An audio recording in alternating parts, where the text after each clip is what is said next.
It is September 2nd, 2012, and I am again in front of the Sault Ste. Marie Courthouse. And this afternoon I have with me Lionel Fleury. And he is the father of Jonathan, and we just interviewed his wife, whose name is Rosemary.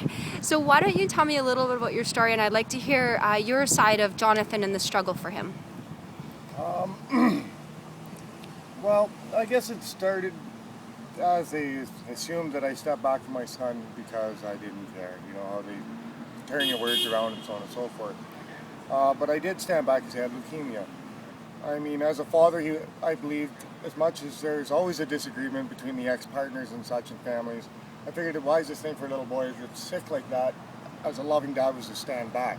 Because if I didn't, I'd be selfish, fighting for him in court and all this extra, stresses and dramas. CAS ended up coming to me years later and dragging me back to court, and you miss work, all kinds of things like that. And basically saying it was they're coming to see me in regards to his safety. And I was like, okay, sure, like any dad. I said, well, you guys aren't getting him. What the heck's going on? You're trying to know. And you end up finding out that that the family members basically abandoned him at the hospital. Now, for me, the biggest problem I think they have is I don't believe in their system. I've given their system a fair shake of honesty, integrity, truth, and yet I've only seen falsified information.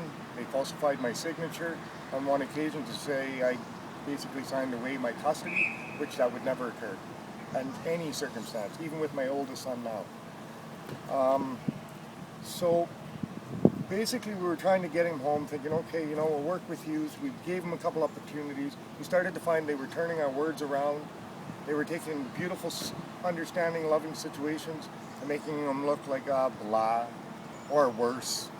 So we kept fighting, because I still have some faith in the system. I don't know why I still do. After 22 years of dealing with family law, my first son and my divorce, I believed in joint custody, yet it was thousands and thousands.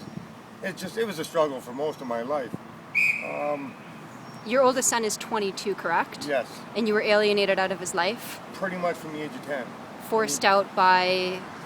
Family law, not following court orders. For example, if I was 10 minutes late, I could be charged with breach, and police followed this here in the city. Whereas if she refused to send him for my weekend, take it back to court. Exactly. Well, you're trying to hold a job. Everybody wants money. Everybody wants some part of you. And all you really want to do is just give every part of you to your children. So you're basically picked apart till you're broken. Whether financially, emotionally, or any of that stuff. So you recently reunited with your 22-year-old son. Yes, 3 years ago. And how did that go when you reunited with him? I'm glad I'm me. He remembered from the age of 10 years old that Dad was a stand-up guy, loving. I hugged him and kissed him every day. We snowboarded together. He was my best friend. I didn't hang out with my friends. I gave up all my time for 10 years to be with him every chance I got. But as family law allows, every time I had a relationship, a new relationship or a new start to my life without the drama, they would find some way to get me back in the system again. And there I would be, missing work and different things, and finally you'd be broken again. Because how much can you work and how much money can a lawyer take before a guy just finally says, I just can't do this? Exactly. And now you're in this situation with Jonathan, in which you probably so desperately wish that you could be there every day to fix this and have him live with you and your wife. I will fix this. I have to fix this. I have to stop this cycle of abuses to my children. It started with me. The types of abuses we pick, I guess it's the personality traits we have, which are very caring, loving, but we're overly sensitive.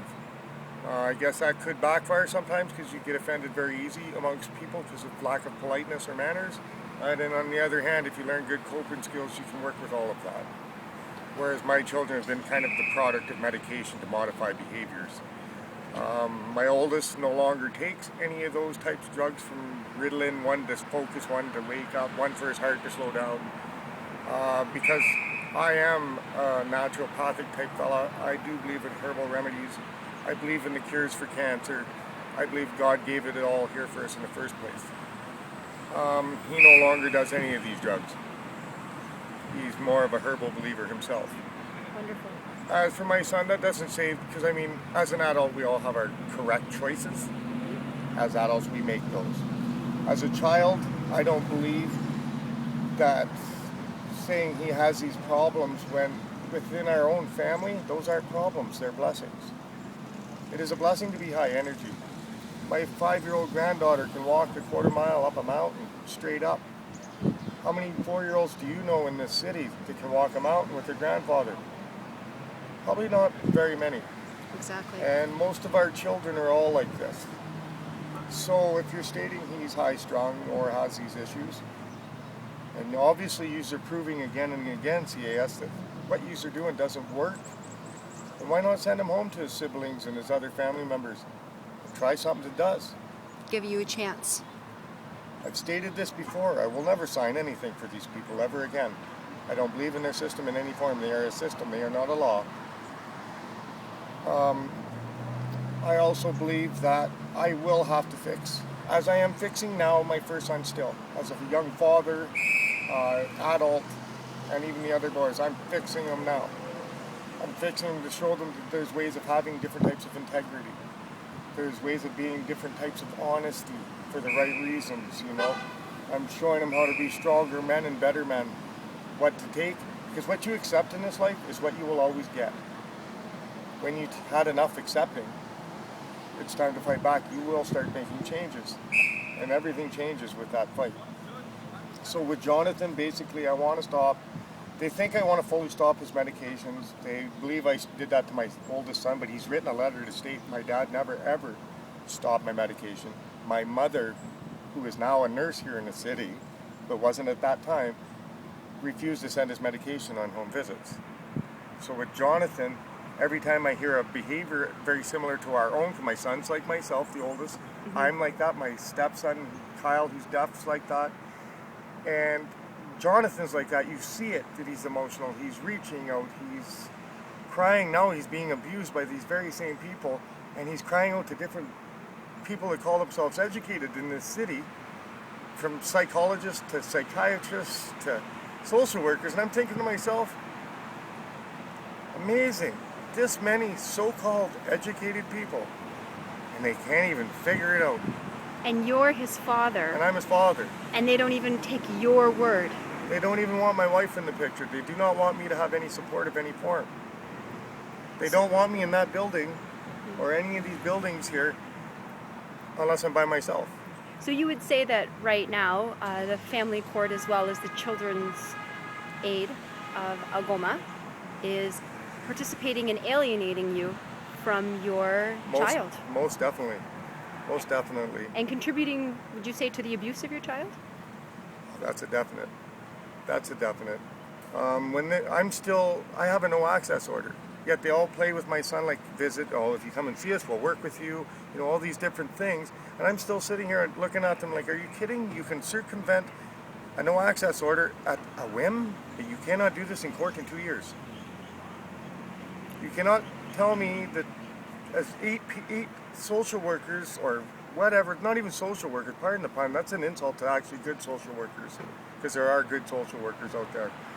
It's an insult, because they call themselves Child Protective Services. They change the names constantly so that you can hide masks, documents, and so on and so forth.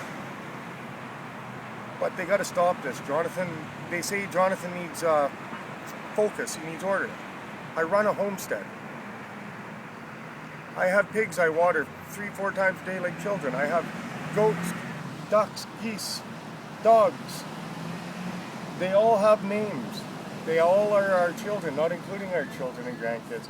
And you can tell me that putting my high energy son with older grandparents that have already been documented now in the courts in the last year of abusing him physically, even these psychiatrists, psychologists are ignoring this. Oh, he's acting out. I'm a pretty smart guy, I think. I would like to think that. Yes, there is a limit to exaggeration, but children don't usually exaggerate like that. Children might do one exaggeration because they're being bad, but to have multiples of exaggerating about abuses from his grandparents and so on and so forth, I don't buy that. I don't buy that. And as the child's father, you're helpless. They've got your hands tied, don't they? You can't go pick up your son from his grandparents' house right now and give him a hug and take him to your home. As a loving father, the only thing on my mind would be to do something irrational. Which they want you to do. The system wants you. At the same time, that's what they want you to do. Exactly. And I also have other loving people in my life. So you have to be there for everyone, not just one situation. Yeah, they're working hard at trying to deem me a dangerous person and a bad father. Every angle I look at, even to the point of some of the statements are almost enough to bring a man to tears, because that's not who I am. Anyone that knows me knows that no, Dad's probably about the most positive guy in the world, and the last thing I am is a follower in any group or organization of anyone. If I follow, it's because I follow causes to stop the abuses of people, human rights issues. I believe in so because CAS caused human rights issues throughout my own family so much that I had to step away from my children. You cannot tell your children, my children, I would teach them that HIV this is why. This is not because I got it from drugs.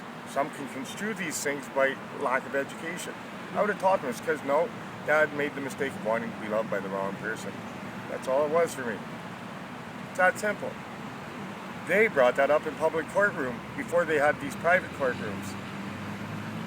I had to step away from my kids at that time because I felt it was unsafe for them, including Jonathan, because the very same grandmother told me I was in a contaminated house.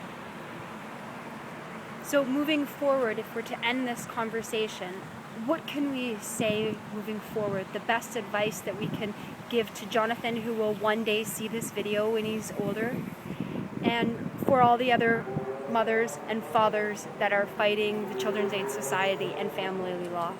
What would you like to wrap with? My own opinion would be to sign nothing, but stand true, and never stop fighting for your family.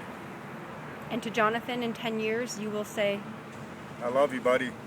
We've been here all around you all along, all of us. And we're still going to be here when you try looking for us later. Fantastic. Thank you, Dad.